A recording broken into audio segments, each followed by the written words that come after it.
10ஆம் வகுப்பு மாணவர்களே வணக்கம். நாம் இன்னைக்கு பயிற்சி 8.3ல வினாயன் 1க்கான விடைய தெளிவான விளக்கத்துடன் பார்க்க போறோம். பயிற்சி 8.3 முதல் வினா, 3 நாணயங்கள் சுண்டப்படும் போது கிடைக்கும் கூறுவழியை மர வரைபடத்தை பயன்படுத்தி வரைக. 3 நாணயங்கள் சுண்டப்படுகின்றன. சரிங்களா?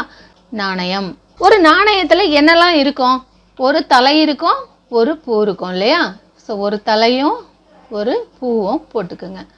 HT 3 நாணயங்கள் நம்ம சொல்றோம். முதல் நாணயத்துல HT. முதல் நாணயத்துல H இருக்கிறப்ப ரெண்டாவது நாணயத்துல என்னெல்லாம் இருந்திருக்கலாம்? ஒரு Hம் ஒரு Tயும் இருந்திருக்கலாம். சரிங்களா? அதே மாதிரி முதல் நாணயத்துல டெயில் விழுந்திருந்துச்சுனாலும் அடுத்த நாணயத்தை சுண்டும்போது ஒரு ஹெட்டும் ஒரு டெயிலும் விழுந்திருக்கலாம், ஒரு பூவும் ஒரு தலையும் விழுந்திருக்கலாம். அடுத்து இப்போ முதல் நாணயத்தில் தலை, ரெண்டாவது நாணயத்திலும் தலை விழுந்திருக்கு. அப்போ மூணாவது நாணயத்தை சுண்டுறோம். அப்போ என்னெல்லாம் நமக்கு விழுந்திருக்கலாம்? ஒரு தலை விழுந்திருக்கலாம், ஒரு பூ விழுந்திருக்கலாம். அடுத்து முதல் நாணயத்தில் தலையும் ரெண்டாவது நாணயத்தில் பூ விழுந்திருக்குன்னு வச்சுக்கோங்களேன். அப்போ நாம் மறுபடியும் மூன்றாவது நாணயத்தை சுண்டுறோம். அப்போ நமக்கு என்ன விழுந்திருக்கலாம்? ஒரு தலையும் ஒரு பூவும் விழுந்திருக்கலாம்.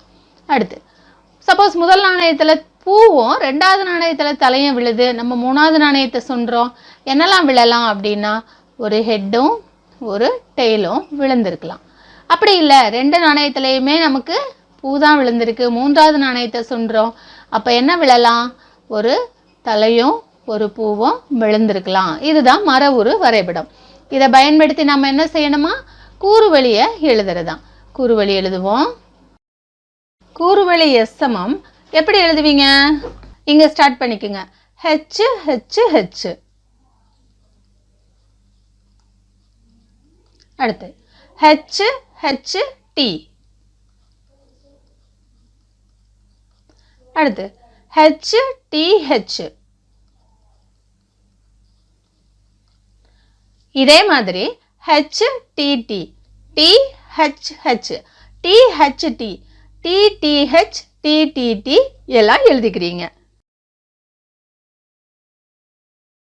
மொத்தம் எத்தனை இருக்கு பாருங்க. 4, இங்க ஒரு 4, 8 இல்லையா? N of S சமம் 8. நன்றி மாணவர்களே.